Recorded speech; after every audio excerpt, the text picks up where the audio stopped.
Você se lembra, né? Que mesmo não existindo regras fixas de cotagem, a escolha da maneira de dispor as cotas no desenho técnico depende de alguns critérios. Aprendendo rápido, né, Tito? Ô, Silva. É verdade. Os profissionais que fazem a cotagem de desenhos técnicos devem levar em consideração vários fatores. São fatores como a forma da peça, a forma e a localização dos seus elementos, a tecnologia de sua fabricação, isso sem falar na função que essa peça irá desempenhar e a precisão requerida na sua execução e no produto final. Agora tem uma coisa que não dá para esquecer. A cotagem do desenho técnico deve dispensar cálculos para descobrir as medidas fundamentais para a execução da peça. É por isso que nessa teleaula você vai estudar os principais sistemas de cotagem, quer dizer, os modos organizados de estruturar a cotagem completa da peça. Agora vamos logo, que eu não vejo a hora de estudar tudo isso.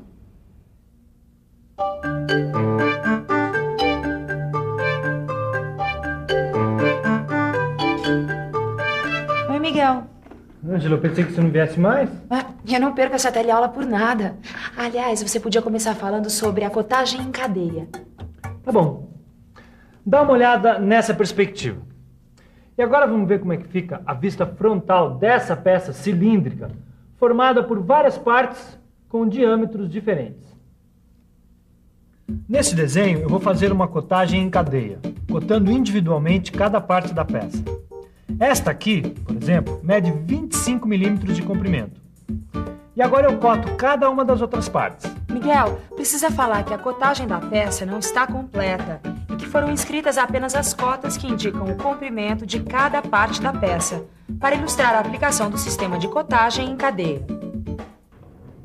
É que a cotagem em cadeia só pode ser utilizada quando um possível acúmulo de erros na execução da peça não comprometer sua funcionalidade. Ou seja, quando não há uma exigência de precisão muito grande na execução de cada parte da peça. Mas, Ananias, e se a peça tiver que ser precisa como essa daqui, por exemplo? Bom, aí existem outros sistemas de cotagem. Para tornar essa peça, por exemplo, nós vamos seguir um desenho feito com cotagem por elemento de referência.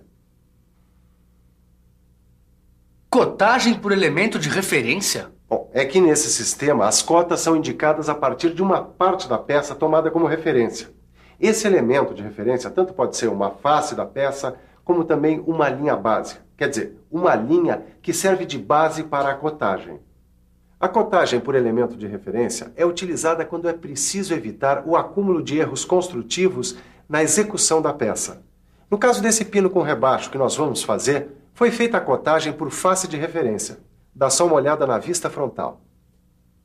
A vista frontal traz a cotagem completa. Pelo que eu entendi, a extremidade do corpo do pino foi escolhida como face de referência. E a partir dela foram indicadas as cotas 35 e 45. Caio, você viu que foi prolongada uma linha auxiliar a partir da face de referência tomada como base para indicação das cotas de comprimento 35 e 45?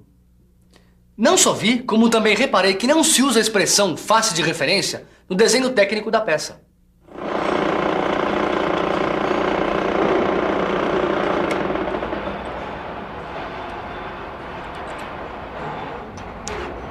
Pronto. Agora você pode analisar a cotagem da placa com furos com as cotas dispostas por face de referência. Mas para você aprender, preste bastante atenção a essa peça. Bom, mas Silva, pelo que eu tô vendo aqui, a localização dos furos foi determinada a partir de duas faces de referência. Isso mesmo. A partir dessas duas faces de referência é que foram cotadas todas as medidas da peça, tá vendo? Eu estou sim, Aqui está o comprimento, aqui está a altura e aqui a espessura. O diâmetro dos furos é 6 milímetros. Bom, deste lado estão as cotas indicadas a partir da face de referência superior. E aqui as cotas indicadas a partir da face de referência esquerda. Ótimo, garoto. Mas reparem em algumas informações que completam a interpretação da cotagem. Veja a localização do furo da esquerda, fica determinada pelas cotas 10 e 20. A localização do furo central fica determinada pelas cotas 25 e 10. E a localização do furo da direita fica determinada pelas cotas 40 e 20. O tamanho do recorte é dado pelas cotas 50 e 15. E tem um detalhe, A cota 5, além de indicar a espessura da peça, indica também a largura do recorte e a profundidade dos furos passantes. Miguel, agora que o pessoal já entendeu a cotagem por face de referência, você podia falar da cotagem por linha básica. Como bem diz o nome na cotagem por linha básica, as medidas da peça são indicadas a partir das linhas. Mas precisa falar que essas linhas são de diferentes tipos, como as linhas de simetria, as linhas de centro de elementos ou qualquer outro tipo de linha que facilite a interpretação dos procedimentos construtivos da peça. Então vamos lá, eu tenho aqui um ótimo exemplo que vai facilitar o entendimento dessa cotagem. Repare nesta peça representada em perspectiva cotada. E veja ao lado que na vista frontal estão representadas apenas as cotas indicadas a partir da linha básica vertical, apontada na perspectiva. Essas cotas foram determinadas a partir da linha básica vertical, que não aparece escrita no desenho técnico. Neste desenho, há duas linhas básicas, uma vertical e outra horizontal. As cotas determinadas a partir da linha básica vertical são 12,5, 20, 40 e 40. E as cotas determinadas a partir da linha básica horizontal são 12, 12 e 15. Pelo que eu entendi, as linhas básicas desse desenho são essas que cruzam o centro do furo A.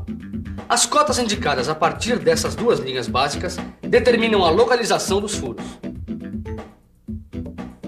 O centro do furo B, por exemplo, está a 12 milímetros da linha básica horizontal e a 12,5 milímetros da linha básica vertical. Deem uma olhada aqui nesse desenho que vocês vão ver um bom exemplo de cotagem por linha básica e por face de referência ao mesmo tempo. Então, repare que algumas cotas foram determinadas a partir da linha básica, que corresponde à linha de simetria horizontal da peça. E as outras foram determinadas a partir da face de referência esquerda. É isso aí, Tito, é isso aí. As cotas indicadas a partir da linha básica são 24, 12, 11, 20, 29, 35, 39. E as cotas indicadas a partir da face de referência são 96, 86, 71, 56, 41, 26 e 13. Mas ué, Silva, por que você não incluiu a cota 100 a partir da face de referência? Ora, Tito, a cota 100, a cota 82 e a cota da espessura 10 são as cotas básicas da peça. E agora? Agora, para interpretar a localização dos elementos e a curvatura da peça, você deve analisar as cotas indicadas a partir da linha básica em conjunto com as cotas indicadas a partir da face de referência. Olha só que coisa bacana, Silva. Os furos localizam-se a 12 milímetros da linha básica e a 13 milímetros da face de referência. E o rebaixo fica a 24 milímetros da linha básica e a 26 milímetros da face de referência. Os pares de cotas que determinam a curvatura da peça são 41,39, 56,35, 71,29 e 86,20 e 96,11. Miguel, do jeito que o pessoal tá indo bem, eu não sei onde é que eles vão parar, hein? Bom, então aproveita essa animação e fala das formas de cotagem a partir de elementos de referência. Tá bom. Quando a cotagem da peça é feita por elemento de referência, as cotas podem ser indicadas de duas maneiras. Dá só uma olhada aqui na prancheta. A da esquerda é a cotagem em paralelo e a da direita, a cotagem aditiva. Note que a localização dos furos foi determinada a partir da mesma face de referência.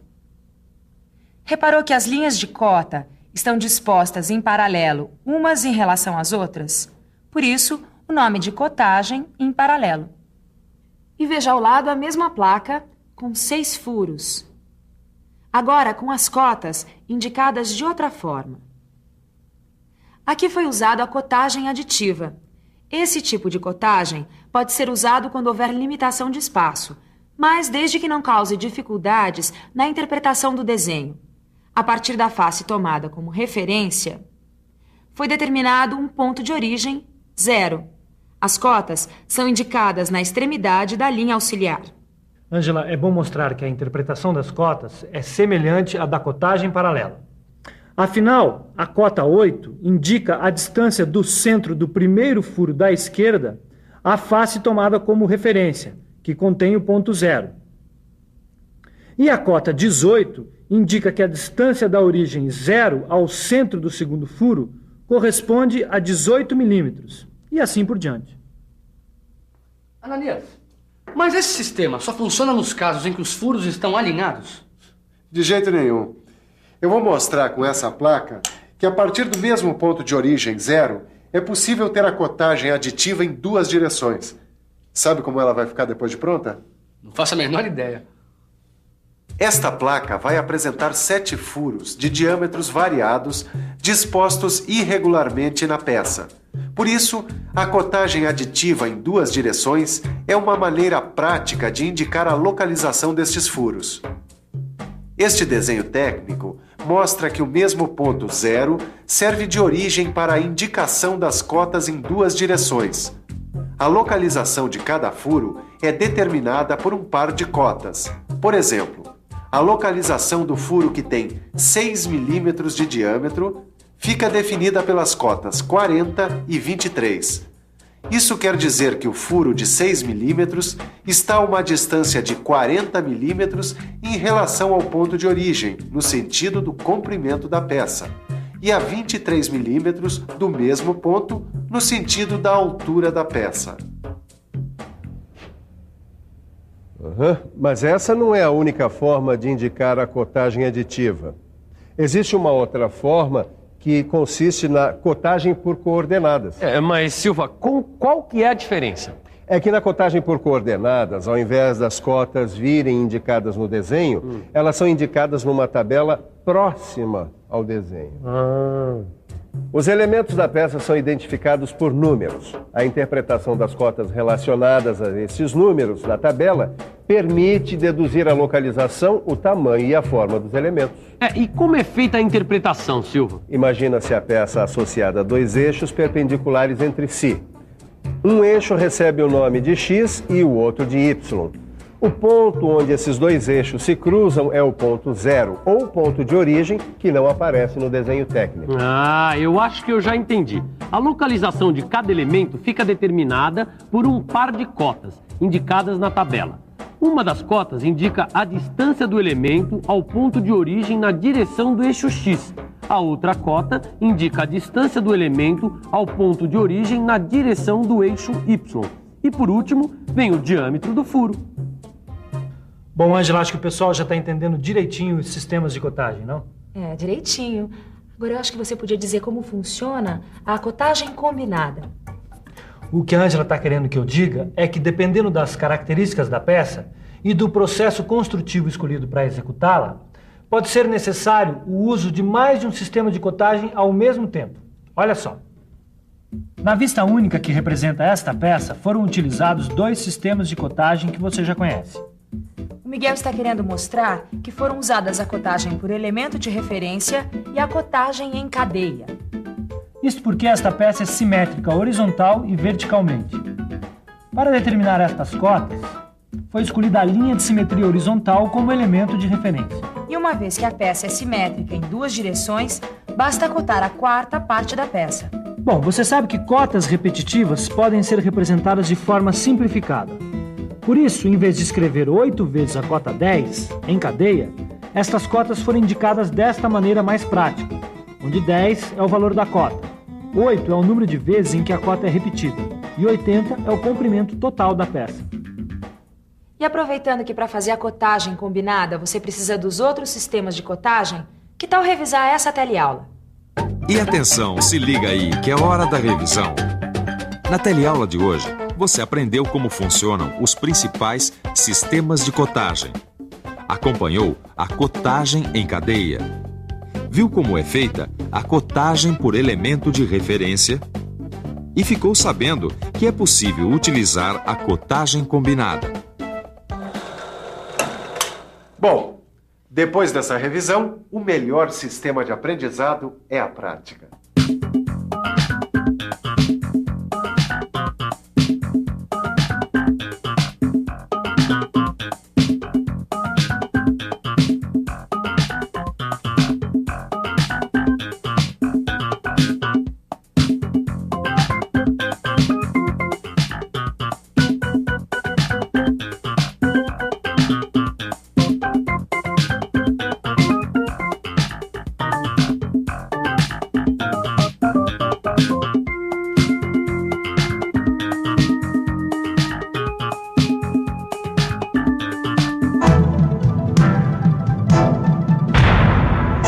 Telecurso 2000, um programa de educação do Sistema Fiesp e da Fundação Roberto Marinho.